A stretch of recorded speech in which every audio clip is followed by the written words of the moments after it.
જી નમસ્કાર, હું આજે આબા દેસાઈ વોર્ડ નંબર 10 કોંગ્રેસમાંથી ઉમેદવાર છું અને વોર્ડ નંબર 10ના અને આમ તો આખા રાજકોટના ઘણા ખરા પ્રશ્નો છે. પાણીની સમસ્યાથી માંડીને ગંદકીની સમસ્યાથી માંડીને ટ્રાફિકની કે પછી સ્વચ્છતાની, સ્પીડ બ્રેકર્સની, સ્ટ્રીટ લાઇટ્સની આ બધી જ સમસ્યાઓને લઈને અમે ઘણું ખરું પ્લાનિંગ વિચારેલું છે. પણ સૌથી પહેલું પ્લાન એ છે કે લોકોને અમારી વચ્ચે એક માધ્યમ બનાવીએ, આ જે પારદર્શકતા છે એ વધારીએ અને આવતીકાલે મતદાનનો દિવસ છે એટલે પ્લીઝ ઘરની બહાર નીકળજો અને મત આપવા જજો અને એકવાર અમને અજમાવીને જોજો, એક મોકો આપીને જોજો.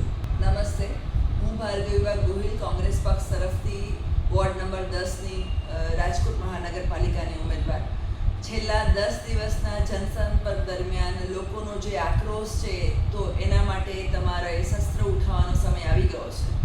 સૌને બે હાથ જોડીને નમ્ર વિનંતી કે આવતીકાલે 26 તારીખે સૌ કોઈ સવારમાં જ ટાઢા પોળે જ મતદાન કરવા અવશ્ય જાઓ. મતદાન સ્થાનિક સ્તરનું છે તો આ વાતને ખૂબ ધ્યાનમાં રાખજો. કેવી રીતે મત આપવાના છે, શું એની પ્રોસેસ છે, ચોક્કસપણે જાણી અને તમે તમારો અધિકાર લોકશાહી પર્વની ઉજવણી સાથે નિભાવો.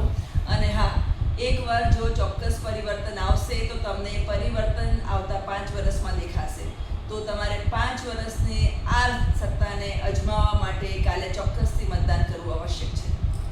નમસ્કાર, હું છું પ્રોફેસર રતિલાલ ડોબરિયા. અમે વોર્ડ નંબર 10ની અંદર કોંગ્રેસના ઉમેદવાર તરીકે હું ચૂંટણી લડી રહ્યો છું.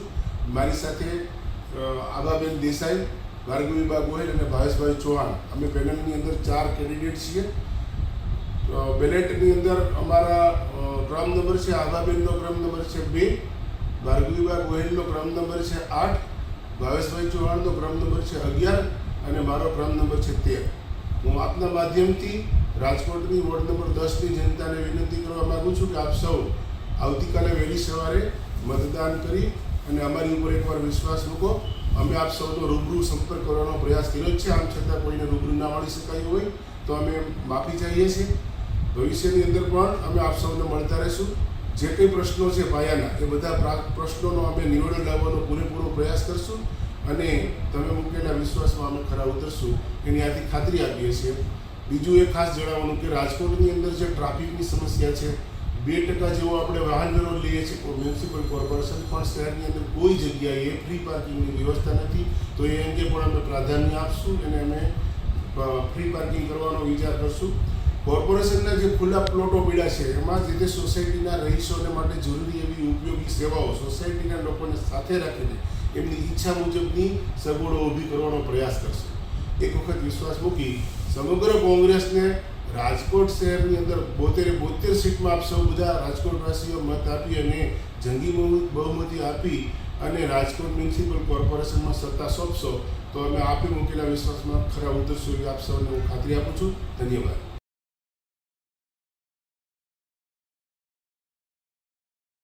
સાંજ સમાચાર ફેસબુક પેજને લાઇક કરો, વિડીયો શેર કરો અને વધુ વિગતવાર સમાચાર માટે sanssamachar.net વિઝિટ કરો.